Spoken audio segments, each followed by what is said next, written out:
What is up, people? Welcome back to Blue Chip Prospect for another Habs Target video. This time around, we are going to talk about some players that I would like to see in the Habs prospect pool that might be available at number 27. And for this video, I only listed players that I believe have a realistic chance to be there at number 27. So players like, let's say, Parascak, Nygaard or Greentree aren't on this list. With this list, I'm going from my favorite pick to my least favorite pick. And the first player that I hope would be available in the Habs draft would be Hage. Him and the second player on this list are basically in a tier, and I would be smiling just as much whichever one they picked. But anyway, Hage is a 6'1" center who's physically mature and weighs in at 190 pounds. He has 75 points, including 33 goals this season in 54 games.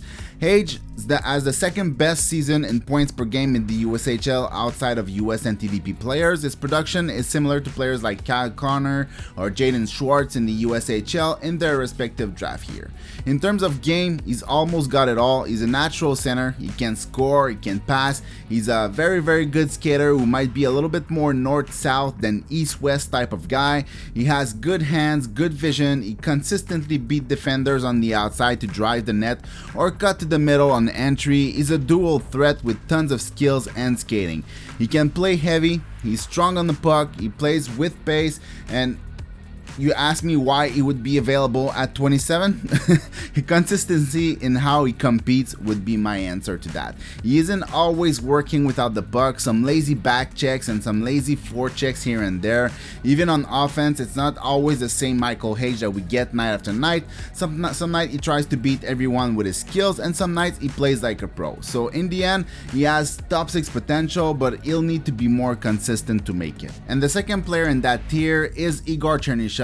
Igor is a 6'2", almost 200 pounds winger. In terms of stats, it's not impressive with only 4 points in 34 games in the KHL, but I like to remind people that Danila Yurov, who was a better player in almost every facet of the game, had 0 points in the KHL in his draft year and is now a top prospect for Minnesota. So take KHL points with a grain of salt. And in terms of MHL production, he did pretty good with 1.27 points per game, which puts him somewhere between guys like Yurov and Boot. Just like Hage, he's a player that kind of got it all, not to the same degree as Hage, but at the same time he's way more competitive. He's a fantastic skater, he's fast and he's agile. He uses speed to get to the middle and beat defenders wide. He gets through traffic at full speed, where he can use his very good hands to keep the puck on his stick and plays the puck between legs and between sticks. He's very involved everywhere on the ice. He's always in the action. He thrives in tight spaces, and he's just as good with and without the puck. He works hard, he plays hard, he has a power game, and he plays with tons of pace. The production can be a little bit scary, but the overall package would be way too good to pass on, in my opinion. After Chernyshov, I have another Russian I would like the Habs to draft, and that guy is Yegor Surin. Surin is the less speedy, less skilled version of Chernyshov, but with the compete level taken to 11 basically. Surin is 6'1", 192 pound center who played basically the whole year in the MHL. He had 52 points in 42 games, which is almost identical production to Chernyshov. His consolidated rank on Elite Prospect is 52nd, which I think doesn't really represent the reality of how NHL team would draft. He's an all-out player. He does everything at 110%. He's not the speediest skater, but he plays with a lot of pace in his game because he gives it his all the time. He wins almost every battle for the puck that he engages in. He hits hard. He plays between the hash marks. I'm not sure the hands are good enough to always be in traffic with defenders trying to poke it away like he does so often, but he has the body to make space for himself and protect the puck to extend plays or wait for better opportunities. He's also a decent passer with very solid shot, and he gets close to the net or in the middle of the ice to get his shot off. I don't expect him to become a regular top 6 player, but a guy that can play up and down in the lineup, who's extremely useful on the third line and can slot in on the second line to inject some energy when needed. Before we keep going with the next player, please take the time to like and subscribe. It really helps the channel grow and it's really appreciated. So next I have Sacha Boisvert, and Boisvert is a 6'2" center who comes in at 179 pounds with rooms to grow. He had 68 points in 61 games, including 36 goals, which is completely nuts. Those are almost the same numbers as Johnny Gaudreau in his draft year. So Here, number 4 and number 5 are also in a tier like number 1 and number 2, which would be the third tier. And because I think there's more natural skills and probably a higher ceiling in Boisvert compared to the next one, I put Boisvert first, but in my ranking right now, I have the other player first. So doesn't make sense, but it is the way that it is. Also, I think it's obvious by now that I'm looking for a certain type of player. I want a big player who can skate and have skills.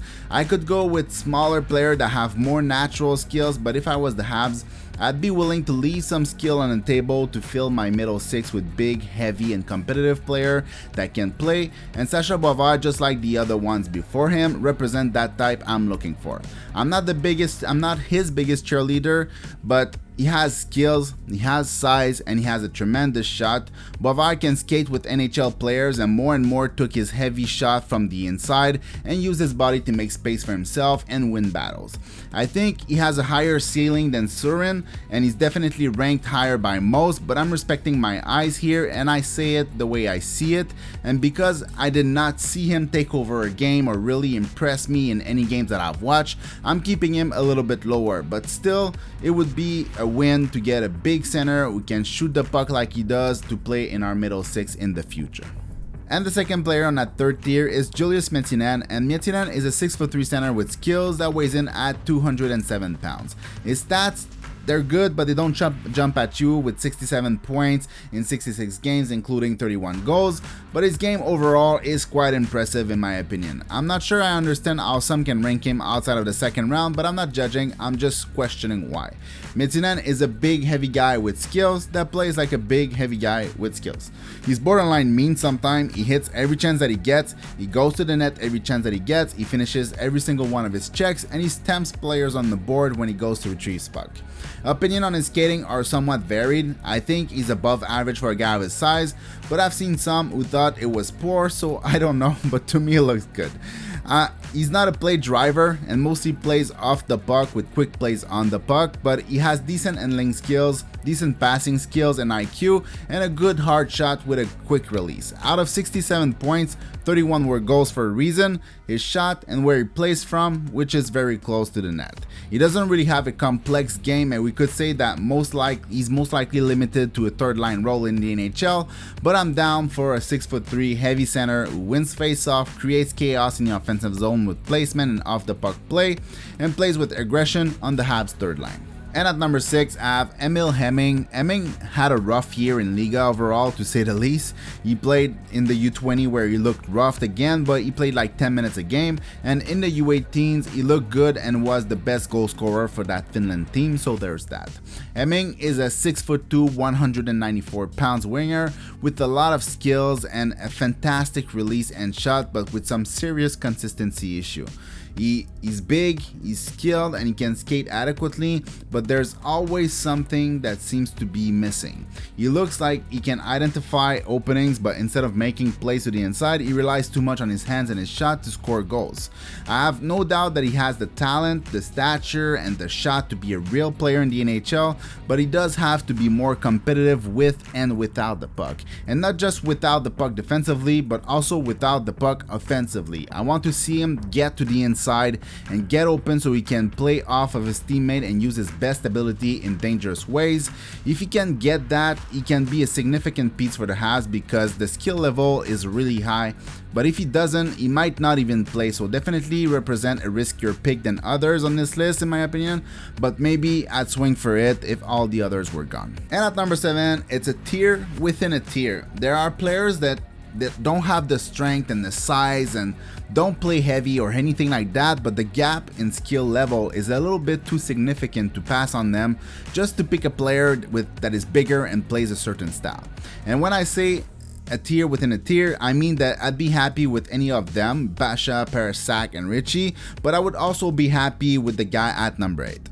I'm not going to go into details with each of their game because I want to keep this video within a reasonable amount of time, but Basha is a 6-foot play driving playmaking winger who plays with tons of pace and tons of compete. He had 85 points in 63 games including 30 goals. He's very smart on the ice and have the vision and the skills to make dangerous plays all night long. Parascak is a 5'11" winger who's one of the smartest players off the puck in the offensive zone in the whole draft. With a good shot and good quick passing game, he times his entries into space and around the net perfectly, and he has the shot and the hands to make plays in tight. Skating, size, and the fact that he's mostly a passenger on his line are the issues here, but overall, he's good.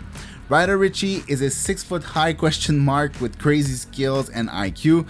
At the Linka Gretzky, he was basically on par with Katten. In the WHL, the skills were evident, but nothing happened the whole season.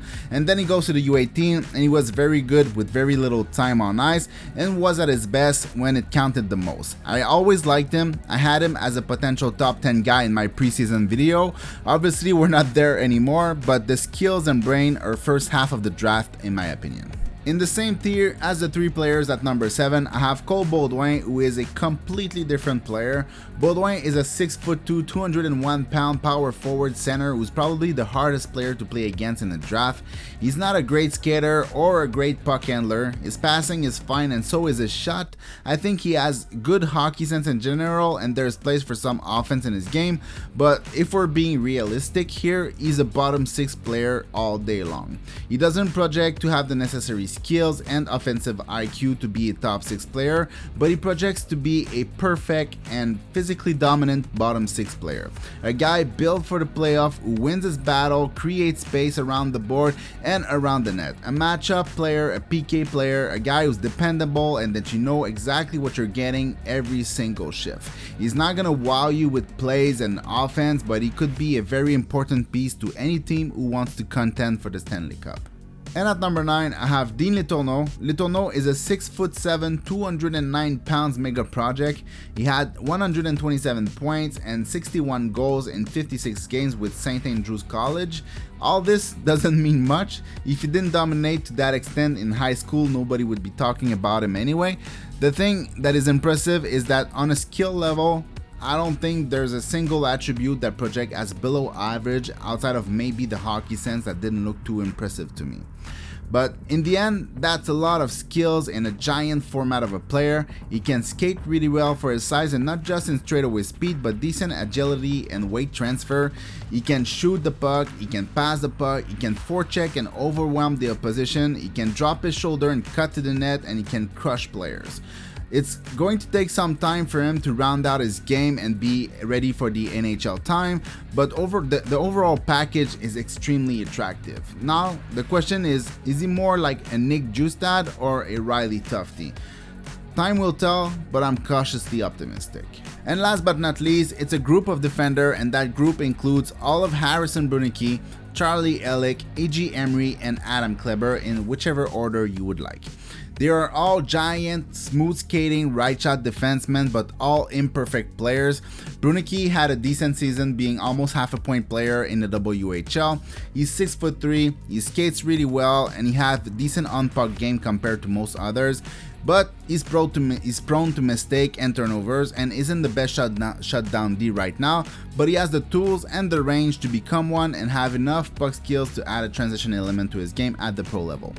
Charlie Elick is another 6'3" right shot defenseman and probably the best skater of them all and the most physical, but he's purely a shutdown defenseman. The handling and the decision making under pressure isn't at a level where you can see him become a transitional D with some offense. He'll shut down the rush, he'll shut down the interior, he'll hit player hard, but the puck has to leave his stick quickly. It doesn't sound too convincing when said like that, but think of a Braden Schneider with a little bit less of a puck game. E.G. Emery is another 6'3" right shot defenseman, but a little lighter than Elick at 185 pounds and not even close to be as physical. Same thing for him. He projects as a shutdown defenseman who skates really well and can escape pressure but doesn't really know what to do with the puck. Kind of a guy that if he isn't paired with a guy who can move the puck, his team will be stuck in their own zone every single time he's on the ice. He's not my favorite, but he's high on many boards and the defensive value is high, so I'd be okay with this pick, but I don't see much upside outside of a third pairing dependable shutdown D, which is fine but not exciting, obviously. The last one is Adam Kleber, who's another right shot defenseman, but this time he's 6'5", another very good skater, which is what I aim for, or I would have put players like Jesse Pulkkinen in there too, but he's far behind in terms of skating. Kleber does seem to have a better offensive IQ than Elick and Emery, while still being a capable shutdown defenseman who also can be punishing. Of those 4 Ds, I think he has the most well-rounded game, while I think Brunicke has the higher ceiling, at least offensively. Elick is the most physical and the best skater, and Emery is the most polished defensively. Pick and choose whatever you want. So there it is. I think this is a good amount of player to be excited for with the late first round pick, and I think it's impossible that they all be gone. It's also possible that someone else falls to 27, and I also didn't want to include players like Trevor Connolly. Even though I would jump on the occasion to draft this supremely talented player, I doubt the Habs would do that. But all this is useless since they will probably trade that pick for immediate help or to move up in the draft, but it is what it is. As always, I hope you enjoyed. See you in the next one. Peace.